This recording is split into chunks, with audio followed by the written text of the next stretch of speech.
जीवन में हमारे जब कष्ट आते हैं तभी हमें भगवान की याद आती, या परिस्थितियों से जब हम घिर जाते हैं, कहीं रास्ता नहीं मिलता है, अपने पराये हो जाते हैं, वो भी ध्यान नहीं देते हैं, तब हमारा जो ये हृदय है भगवान की ओर चलता है कि हे प्रभु, वो कब समय आएगा कि हम पर आपकी कृपा होगी। क्योंकि वो बेसहारा हो गया, क्योंकि संसार में वो सहारा ढूंढ रहा था। और संसार के जितने भी लोग हैं, चाहे कोई हो, मात पिता स्वार्थ रत वो, जब मात पिता जिन्होंने जन्म दिया है वो भी स्वार्थी माने जाते हैं, क्योंकि ये लड़का जब बड़ा होगा तब हमारी ये सेवा करेगा। तो कोई नहीं होता। तो एक सच्ची घटना बता रहे हैं, मध्य प्रदेश की है, कटनी जिले के अंतर्गत की है।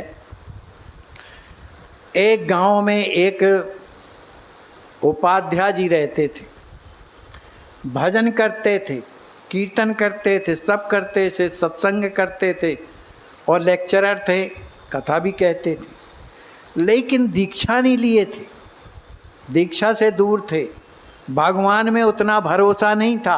कीर्तन करते थे लेकिन भगवान में भरोसा नहीं।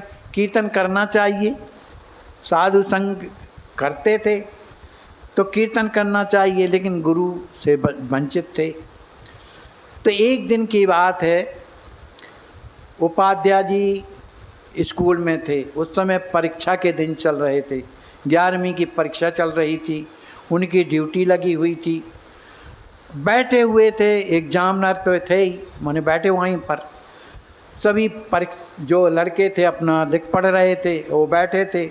उसी समय उनके पैर में अचानक दर्द हुआ और वो दर्द धीरे धीरे बढ़ते बढ़ते इतना बढ़ गया 10-15 मिनट में कि उन्हें अच्छा नहीं लग रहा था। दर्द पीड़ा इतनी ज़्यादा थी कि कभी उठते थे, कभी खड़े होते थे और पैर सूज भी गया, मोटा हो गया।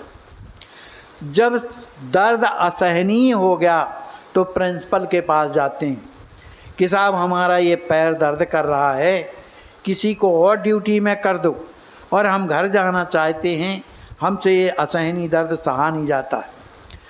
तो प्रिंसिपल ने कहा कि भाई स्कूल में कोई अलग से मास्टर तो है नहीं, सबकी ड्यूटी लगी हुई है और मैं भी सब कुछ देख रहा हूँ, भाई मैं क्या कर सकता हूँ, मैं कुछ नहीं कर सकता हूँ। अब किसी तरह से 15-20 मिनट और हैं समय समाप्त होने के लिए, तब तक और कष्ट सह लो, मैं किसको क्या करूं।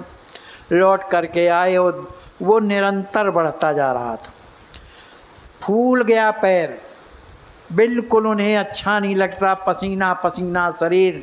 किसी तरह से उन्होंने कापियां समेटी और कापी ले जा करके उन्होंने जमा किया और वहाँ से आए, शाम हो गई। वहाँ जो डॉक्टर थे उनको बुलाया, उन डॉक्टरों ने दवाई किया, लेकिन जितनी दवाई होती थी और पीड़ा बढ़ती जाती थी। अब बड़ी स्थिति बिगड़ गई, तो उन्होंने सोचा क्या करें। तो जबलपुर जाना चाहते थे, तो ना तो कोई बस मिल रही थी, ना कोई ट्रक मिल रहा था, जबकि वो रास्ता रोड वही था, कोई नहीं मिल रहा था। भगवान की लीला। उन्होंने सोचा ट्रेन देखो भैया, तो ट्रेन देखने जो भी व्यक्ति गया तो उसी के सामने से ट्रेन गुजर गई, ट्रेन भी चली। अब क्या करें, अब रात हो गई, अब कराए रहे थे, अकेले पड़े हुए थे, पत्नी उनकी बगल में बैठी हुई थी। अब वो कमरे में पड़े पड़े कराए रहे थे, तो कमरे में सामने एक श्याम सुंदर का चित्र लगा हुआ था। ये घटना उन्होंने मुझे बताई, तब मुझे याद आ गई। वो चित्र को देख करके और कहने लगे, वास्तव में यदि आप प्रभु हो और भगवान हो, मुझे भरोसा तो नहीं है क्योंकि मैं विश्वास नहीं करता, लेकिन वास्तव में आप भगवान हो और कष्टों को दूर करते हैं, मैंने ऐसा सुना है, पढ़ा है और कहता भी हूँ। तो यदि वास्तव में आप कृपा सागर हैं, कृपा करने वाले हैं, तो ये मेरा पैर ठीक कर दीजिए, मुझे बड़ी वेदना हो रही है, बड़ा कष्ट हो रहा है, मुझसे रहा नहीं जाता है, और अगर आप मेरा पैर ठीक करेंगे तो मैं आपके सामने प्रतिज्ञा करता हूँ कि मैं सवेरे वृंदावन जाऊँगा और किसी संत से दीक्षा लेकर के जीवन पर्यंत आपकी गुलामी करूँगा। ऐसा जब कहा, जब हृदय में दुख होता है, वेदना होती है, तब सच्ची पुकार भी निकलती। भगवान ने सुन लिया। थोड़ी देर के बाद उनका जो दर्द था अपने आप कम होने लगा। 10-15 मिनट में बहुत कम हो गया। जैसे जैसे दर्द कम होता था वैसे उनका पैर भी जो है, जो सूजा हुआ था, वो ठीक होने लगा। 1 घंटे के अंदर पूर्ण स्वस्थ हो गए। अब पूर्ण जब स्वस्थ हो गए तो भगवान में विश्वास हो गया। अब भगवान का जो चित्रपट लगा था उसी का दर्शन कर कर के रोते थे, प्रभु आप ना होते तो कौन मुझे ठीक करता। ऐसा कह कर के रोने लगे। बड़ा सवेरा हुआ, पत्नी से कहा चलो मैं वृंदावन जाना चाहता हूँ, तुम भी चलो मेरे साथ में। तत्काल नहाया धोया, पूजा पाठ तो क्या कुछ किया ही नहीं, और दोनों के दोनों वृंदावन जाते हैं। अब वृंदावन में जा करके स्वामी अखंडानंद सरस्वती उस समय विराजमान थे। उन्होंने उनसे दीक्षा लिया और दीक्षा लेकर के कुछ दिन वृंदावन में रहते हैं और कीर्तन में मस्त रहते थे और भगवान का भजन करते थे। वहाँ से आने के बाद कुछ दिन अपने गांव में रहे जहाँ उनका पाठशाला थी। कुछ दिन वो नौकरी करते रहे, रिटायरमेंट हुआ। फिर रात दिन वो अपने कमरे में दोनों पति पत्नी भगवान कृष्ण का कीर्तन करते करते बेहोश हो जाया करते थे। किवाड़ा बंद कर लेते थे, नेत्रों से अश्रु बहते थे, उन्हें याद नहीं रहता था कि हम क्या करते थे। तो जीवन में विपत्तियां भी भगवान की कृपा को प्राप्त कराती हैं।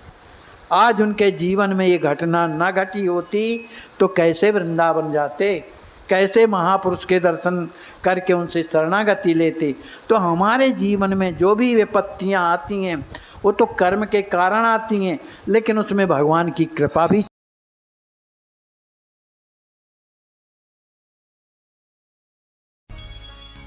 राम रघुवर की प्राण प्रिया भजो रे मन सिया सिया।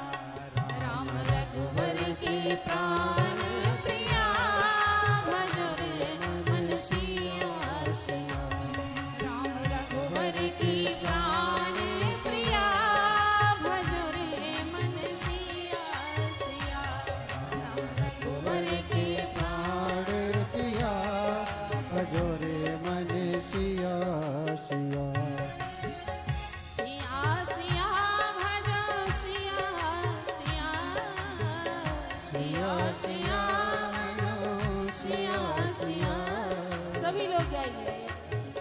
सिया सिया रटो सिया सिया।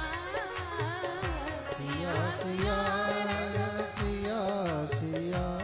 राम रघुवर की प्राण प्रिया भजो रे मन सिया सिया। राम रघुवर की प्राण